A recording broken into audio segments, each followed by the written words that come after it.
Hello everyone and welcome for another video of Love and Wargames. In this video we are covering the Dystopian Wars releases for June, and it's going to be a short one because there's only 2 boxes. After the Vauban last month it's good to have a little bit of relax because there is going to be the Aronex Colossus squadron, a small box with only 3 ships full resin though, and there is going to be the Alliance Levant Support squadron, which is basically the continuation of the new sprue, like the standalone version of the new sprue that you found in the Vauban. Okay, we start with the Aronex, and there are a few things I want to say with these ships, like creatures, let's say. The first thing is about the names. It's such a cool name, Aronex. They usually call scientist names for the Covenant or philosophers and this kind of thing.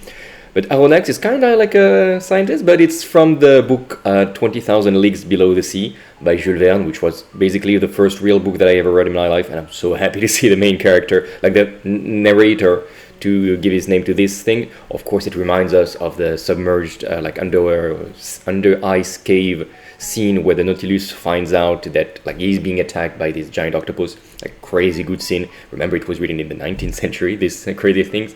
And yeah, I'm very happy to, first of all, of this. The ships themselves, as you can see, are made fully in resin, so it might be more expensive than we expect. I am a little bit afraid of that. We have seen full resin ships, I don't know, for example, for the Order Colossus, and they do get pretty expensive compared to plastic, but it's fine. I probably will not want to spend many of those. They have some variation of the appearance, even like there is one with his head down, and the others have different tails, like one of them is pointing to the left, one of them is pointing to the right, so some variation, and I don't think you will want to spam it except if they're extremely strong and you are a very competitive player, but even then I don't think so. The tail, talking about it, it does look a lot like, and I mean a lot like the tail of the Keon Battlefleet set. If I go back there on my OB place, you have minus 10%, I remember always, and yeah, it does look like the tail of the Keon itself, like no doubt about it. Like if I pound it out here and you compare with this there, like I'm not gonna make a like Photoshop montage, but pretty sure it is. And these things will probably be quite expensive. I do imagine them being a squadron of 1 or 2 maximum, and they are probably gonna have a role like the Keon, which is going to be submarauder, first option. I don't believe it that much. Forward deployment. This I could believe very much, these things having a forward deployment, kind of like the Keon, but then it might not combo so well with it because you're gonna have a lot of things being forward deployed and you want to activate them first, except if they can be attached to the Keon, but anyway, it already has an attached unit, so scratch that, we'll see. Or it could be an unexpected arrival, because if we see the fluff that like they stay hidden under the oceans, like on the ocean floor until they get summoned, so they do come from below. Kind of like, I don't know, the Imperium Knights, and the Imperium Knights do have a rule like Submarauder, but you could have something like the Ika Colossus, for example, which is Submarauder as well. Probably they're gonna have Submarauder now that I think about it. And yeah, those things will pop out not in your deployment line, is where I'm going with this. The big question then is, what are they going to do? I'm afraid that they're just gonna be again, like the centipedes that we've seen for the Covenant, a ramming ship with this big mouth, or second, like an option that I would like more, a boarding ship. We can see, like, we remember that the Covenant also has ships that are like those little centipedes that can ram, that can shoot, and I would not like them to be just a redo of this. Usually War Cradle is quite good in this, in like forgetting, like in making sure that there is no double use for the same unit. So we'll see what they do. Maybe they have some inner lasers in themselves, kind of like the Keon, but then it's kind of like the same as the Keon. Maybe they have boarding, that would be the coolest, actually, if they can have some elite boarders that you can teleport behind the enemy lines, that would be great. And yeah, maybe they're even gonna have, and this is my own prediction if I can bet money on this, maybe they're gonna have landing vessel to drop some troops, like they have some cyborgs inside that stay deep below the ocean, and then they just open the mouth and drop them on islands. That could be very efficient indeed, especially with TED, Techno-Encapsulation Drive. This would indeed allow them to contest islands very fast. Just wanted to point out that it's basically the same design as these old Covenant ships. from the second edition, and we can from this very much guess the size. So it's going to be half the size of a Kion, let's say. This is a equivalent of the Merian, so of course it's not exactly the same size, but we can see that it's going to be a big cruiser, if I exaggerate a little bit. Like it's going to be a little bit larger than a Lovelace, probably, at least longer. And it makes me think it's going to be mass 2, that is going to be squadronable, and then if it has landing vessel, that it's going to drop 2 tokens. We'll see if I was right or not later on. But yeah, nothing much more to say about those guys, except they look very cool. Let's hope those are little weapons they have on the inside. Like, I kind of guess they are, it kind of reminds me of secret missiles, but let's not make any guesses yet. And we will see what they do. And of course, when we receive it, we're going to make an unboxing / tactica, so you know exactly how to play with them. I just love the design, like it looks really cool. And then we go with the Alliance Levant Squadron, support squadron, important to specify, where you get all the ships that you could find on the Grape of the Vauban. I'm not going to make a little summary and deep dive of all the ships you can build, because there's going to be a deep dive on the Vauban, like Tactica unboxing and everything, releasing on Friday, if I'm not mistaken. I think it's Friday evening at 18 exactly. So do keep an eye out for this one and subscribe so you don't miss it. These ships, as you have seen from the videos, maybe of Top Secret Painting, which is one of our painters for Dystopian Wars, are thicker and bigger and larger than the previous Levant frontline sprues that we've seen. And they don't look like this. Like for me, they looked a little bit like hollow or smaller, but no, like you posted a video recently, they are huge. Though, I have to say, I'm not sure you will want to buy that many of the Alliance support squadron by itself, because there are two things. You're gonna buy a Vauban, probably. If you do, you already have 2 of those ships. And if you want to have a lot of Levant support squadrons, which can happen, you can want, like, I don't know, 3 Lyon, an Alma, maybe a couple Gascony, or vice versa, a Dieppe for sure, maybe 2 Dieppes to put 1 in reserve. So you might want a lot.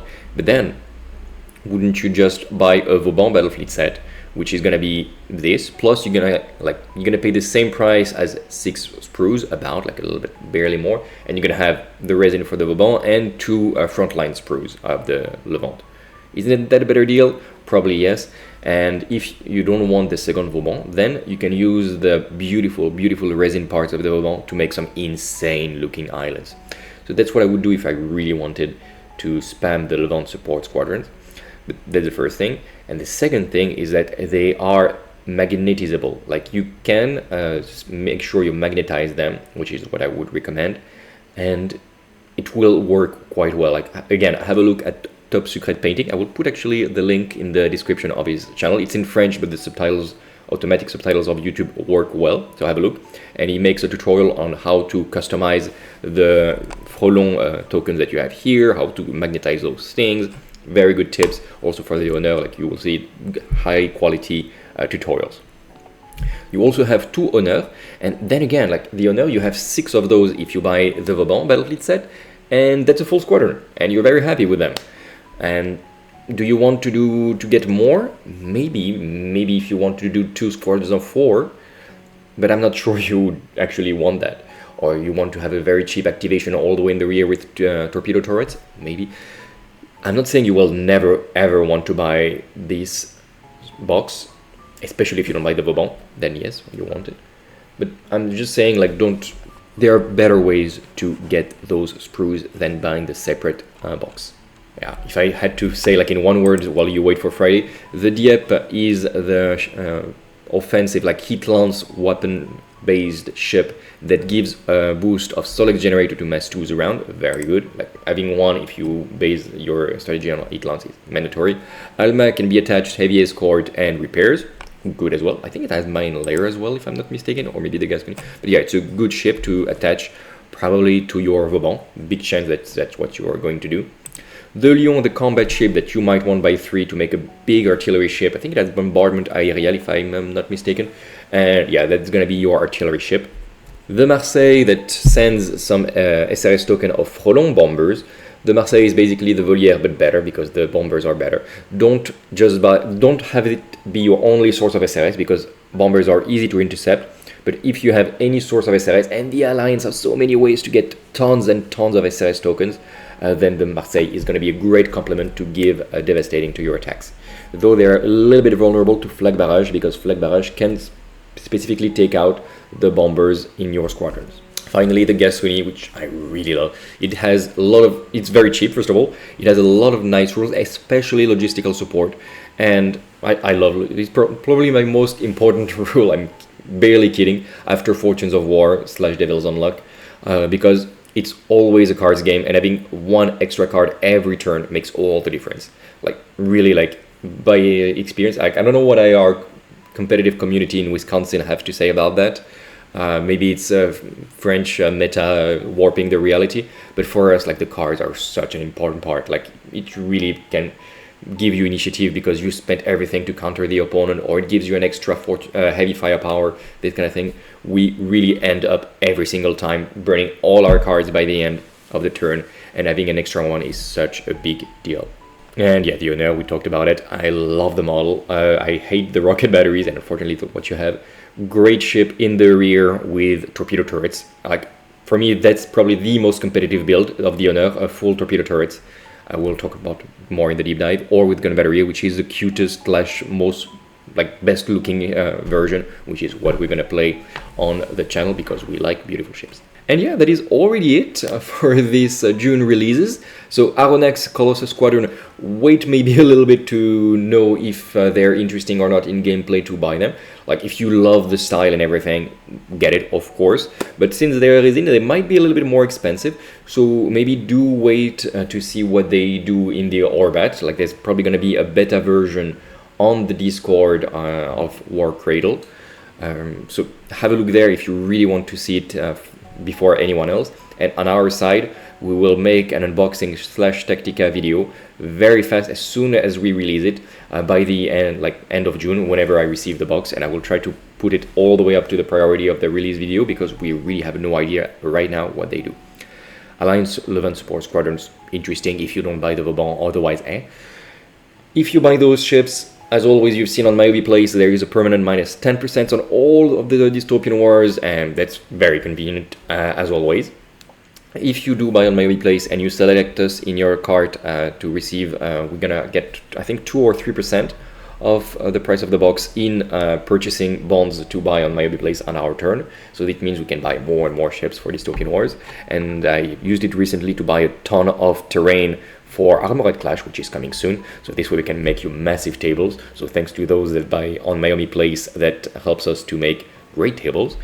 As always, give us a thumbs up. Always really helps to get seen by more people. Subscribe so you don't miss any of the upcoming videos. And as always, you know the drill by now. Give us a little comment. Talk to us about what you think about these giant swarms of the sea, or the Alliance Levant Support Squadron, or anything else that we've been talking about in this video. And you gain a chance. You get a little ticket. And when we reach 1,500 subscribers, there will be 2 winners. One that wins an American fleet, one that wins a Covenant fleet. And we are at more than 1,200 subscribers now. It's been raising fast, like 200 plus 200 subscribers in some weeks. Like, it's a good ratio. Like, thanks you guys.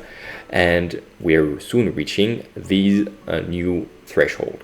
By the way, let me know in the comment while we're there what other factions or maybe other games or something you would like to gain for the next contest. Would you like, I don't know, some Scandinavians, some Sultanate, maybe some Russians? Let me know, and then maybe you can win some stuff, indeed. Thank you very much. Until the next video, take care of yourself, and remember to keep things fair in love and war games. Bye.